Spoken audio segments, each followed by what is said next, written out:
الحمدللہ والصلاة والسلام علی رسول اللہ الکریم اما بعد فاعوذ باللہ من الشیطان الرجیم بسم اللہ الرحمن الرحیم۔ محترم ناظرین کرام، محترم بھائیوں اور بہنوں، السلام علیکم ورحمۃ اللہ وبرکاتہ۔ اللہ پاک سے دعا ہے اللہ پاک آپ تمام بھائیوں کی اور تمام بہنوں کی پریشانیاں دور فرمائے اور اللہ پاک آپ کو کامل صحت و تندرستی عطا فرمائے۔ ناظرین، آج ہم ایک نئے ٹاپک کے ساتھ، ایک نئی ویڈیو کے ساتھ حاضر خدمت ہیں۔ آج ہم بات کریں گے 5 ایسے فوڈ جو ہماری آنتوں کی صحت کے لیے، پیٹ کی صحت کے لیے بہت زیادہ فائدہ مند ہیں۔ بعض اوقات ہمارے کچھ ایسے مسائل ہوتے ہیں جن کے لیے ہم علاج کروا کے تھک چکے ہوتے ہیں، لیکن کہیں سے بھی فائدہ نہیں ہوتا۔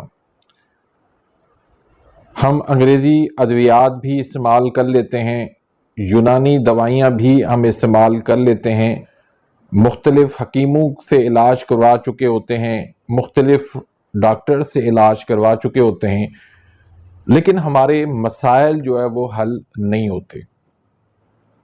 مثلاً گیس ہوتی ہے، اب وہ سمجھ میں نہیں آ رہی ہوتی نہ مریض کو نہ حکیم کو کہ کیسے بن رہی ہے، کیوں بن رہی ہے، اور پھر پیٹ پہ اپھارا بن جاتا ہے، تیزابیت ہو جاتی ہے، ایسیڈیٹی ہو جاتی ہے، کھٹی ڈکاریں آتی ہیں، دل جو ہے وہ خراب ہو جاتا ہے، متلی آنے لگتی ہے، آئی بی ایس کا مسئلہ ہو جاتا ہے، سنگ رہنی کا مسئلہ ہو جاتا ہے، کبھی قبض ہو جاتی ہے تو کبھی موشن ہو جاتے ہیں۔ بندہ پریشان ہو جاتا ہے کہ میں علاج کروں تو کس چیز کا کروں۔ دراصل ان ساری چیزوں کا جو بنیاد ہے، جو جڑ ہے، وہ ہے گٹ ہیلتھ۔ اب گٹ ہیلتھ کیا چیز ہے؟ ویڈیو کو آگے بڑھانے سے پہلے اگر آپ میرے اس چینل پہ نئے آئے ہیں یا ابھی تک آپ نے میرے اس چینل کو سبسکرائب نہیں کیا تو سبسکرائب کر دیں، بیل آئیکن گھنٹی کے نشان کو پریس کر دیں تاکہ میری ہر آنے والی لیٹسٹ ویڈیو کا نوٹیفیکیشن آپ تک پہنچ جائے اور آپ میری ویڈیو سے مستفید ہوتے رہیں۔ تو گٹ ہیلتھ کیا چیز ہے؟ میں آسان لفظوں میں سمجھانے کی کوشش کروں گا کہ جب ہم کھانا کھاتے ہیں، ہم کھانا اس لیے کھاتے ہیں تاکہ وہ ہمارے جسم کا حصہ بن جائے، لیکن وہ کھانا بعض اوقات ہمارے جسم کا حصہ نہیں بنتا اور وہ معدے سے ہو کر آنتوں میں آ کے وہاں پر پھنس جاتا ہے، یا تو قبض کی صورت میں یا موشن کی صورت کے اندر جو ہے بغیر جو ہے ہضم کیے ہوئے وہ وہاں سے نکل جاتا ہے۔ تو یہ دراصل آنتوں کے اندر کچھ بیکٹیریاز ہوتے ہیں جو اچھے والے ہوتے ہیں اور کچھ بیکٹیریاز جو ہے وہ برے والے ہوتے ہیں۔ اب جو اچھے والے بیکٹیریاز ہیں وہ کھانے کو ہضم کر کے جسم کے مختلف حصوں میں اس کو پہنچا دیتے ہیں اور باقی فاسد مادہ جو ہے وہ باہر نکال دیتے ہیں، لیکن بیڈ بیکٹیریاز جو ہے وہاں پر مسئلہ بناتے ہیں۔ وہ وہاں پر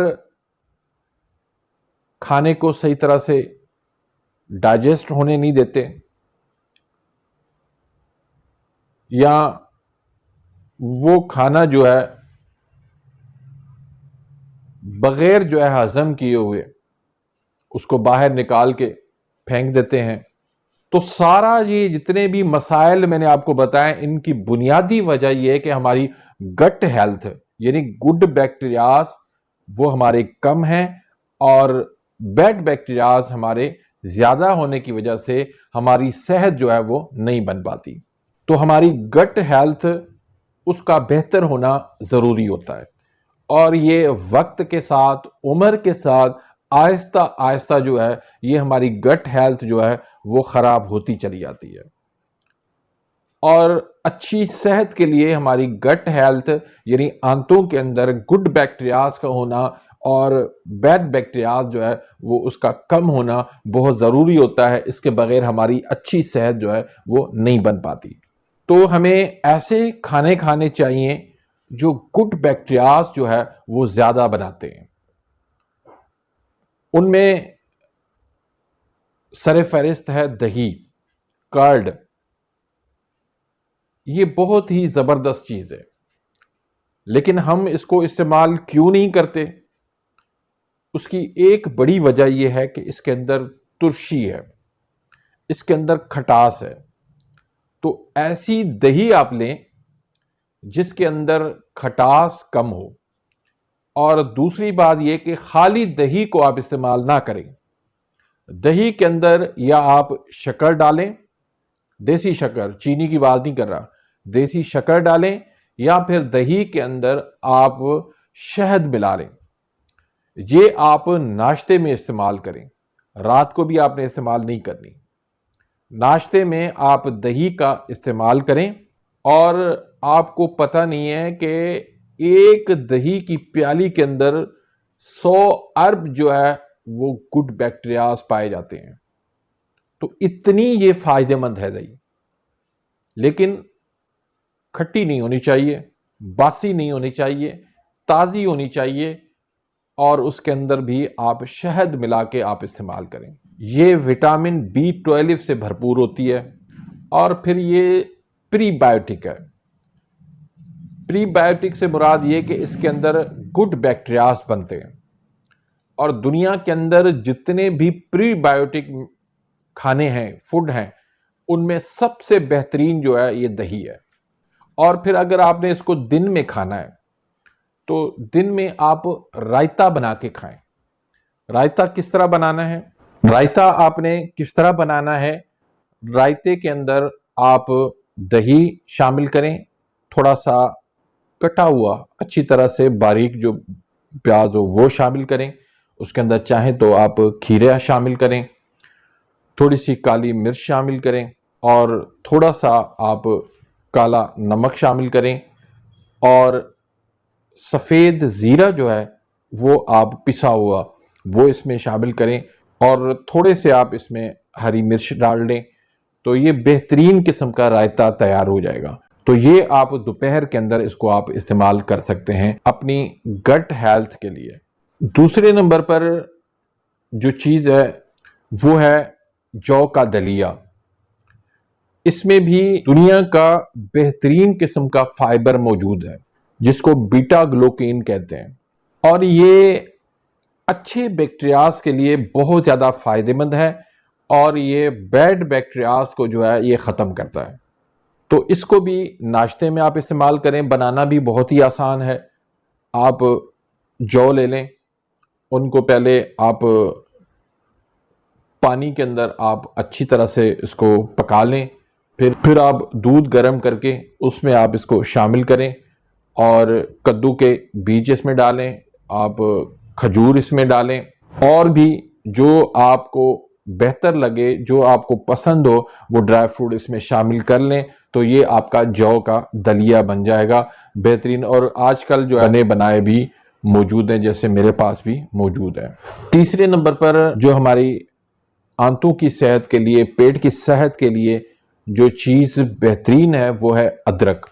اس کے اندر اینٹی آکسیڈنٹ موجود ہے، اور اس کی آپ چائے بنا کے استعمال کریں، کہوہ بنا کے استعمال کریں. ہم تو اپنے مریضوں کو جو ہے وہ سونف اور ادرک کا کہوہ دیتے ہیں. سونف اور ادرک کا کہوہ بنا کے آپ استعمال کریں تو یہ آپ کی آنتوں کی صحت کے لیے، گٹ ہیلتھ کے لیے بہترین چیز ہے. چوتھے نمبر پر جو چیز ہے وہ ہے گریپس، انگور. یہ اللہ پاک کی طرف سے بہت بڑی نعمت ہے ہمارے لیے. اس کے اندر ایسی چیزیں ہیں جو بیماری کو، کوئی بھی بیماری ہو دنیا کی، انگور کھانے سے، مسلسل انگور کھانے سے وہ بیماری کو جو ہے وہ پیٹ سے جو ہے نکال کے باہر کر دیتا ہے. تو انگور جو ہے بہترین چیز ہے. اس کو بیسٹ کانسٹیپیشن ریلیور بھی کہتے ہیں، یعنی اس سے قبض جو ہے وہ دور ہوتی ہے. یہ آنتوں کے اور پیٹ کے تمام مسائل کے لیے بہترین چیز ہے، کیونکہ اس کے اندر ہے پانی ہے، پولی فینول ہے، اور بہترین قسم کا اس کے اندر فائبر موجود ہے۔ تو آنتوں کی صحت کے لیے، گٹ ہیلتھ کے لیے انگور سے بڑھ کر کوئی چیز نہیں ہے۔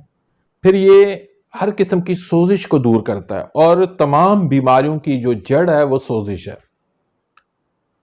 اس سوزش کو یہ دور کرتا ہے۔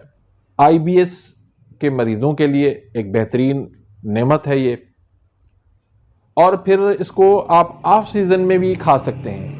وہ کیسے کہ آف سیزن کے اندر یہ کشمش جو ہوتی ہے، منقع جو ہوتا ہے، یہ سوکھے ہوئے انگور ہوتے ہیں، ان کو آپ پانی میں بھگو کر 4-5 گھنٹے کے بعد آپ اس کو استعمال کریں گے، وہی فائدہ انگور والا آپ کو یہ کشمش اور منقع دیں گے۔ پھر 5ویں جو چیز ہے وہ ہے سونف۔ آپ نے دیکھا ہوگا کہ کچھ جو بڑے ریسٹورنٹ ہیں اس کے اندر بھی کاؤنٹر پر سونف رکھی جاتی ہے، یا کوئی فنکشن ہوتے ہیں شادیوں کے اندر بھی اکثر جو ہے وہ سونف رکھی جاتی ہے۔ کیوں رکھی جاتی ہے؟ کہ یہ سونف جو ہے وہ کھانے کو ہضم کرتی ہے، پھر اس سے آپ کے جو منہ کی جو بدبو ہے وہ دور ہوتی ہے، اور یہ سونف جو ہے ایسے سمجھے کہ آپ کی پرسنالٹی بناتی ہے، کیونکہ اس سے گیس نہیں بنتی، اس سے منہ سے جو ہے وہ بدبو نہیں آتی، یہ آنتوں کی صحت کے لیے بہترین چیز ہے۔ یہ برے والے جو بیکٹیریاز بنتے ہیں ان کو یہ ختم کرتی ہے۔ تو یہ 5 ایسے کھانے ہیں جو آپ کی گٹ ہیلتھ کے لیے بہترین ہے، جو آنتوں کی اور پیٹ کی تمام بیماریوں کے لیے بہترین ہے، کیونکہ زیادہ تر جو بیماریاں ہیں وہ آنتوں اور پیٹ سے ریلیٹو ہوتی ہیں۔ تو جب آپ کی آنتیں اور پیٹ کا جو مسائل ہیں ان کے لیے جب گڈ بیکٹیریاز وہاں پر پیدا ہو جائیں گے، برے بیکٹیریاز جو ہے وہ کم ہو جائیں گے، تو اس سے آپ کی صحت جو ہے وہ بہترین بن جائے گی۔ تو امید کرتا ہوں کہ آج کی اس ویڈیو سے آپ مستفید ہوئے ہوں گے۔ ویڈیو اگر پسند آتی ہے تو اس کو لائک کریں، آگے اپنے دوستوں کے ساتھ، رشتہ داروں کے ساتھ اس کو شیئر کریں، تاکہ آپ کے لیے بھی صدقہ جاریہ بن جائے، میرے لیے بھی صدقہ جاریہ بن جائے۔ اپنی دعاؤں میں یاد رکھیے گا، ملتے ہیں انشاءاللہ نیکسٹ ویڈیو میں، تب تک کے لیے اجازت، اللہ حافظ۔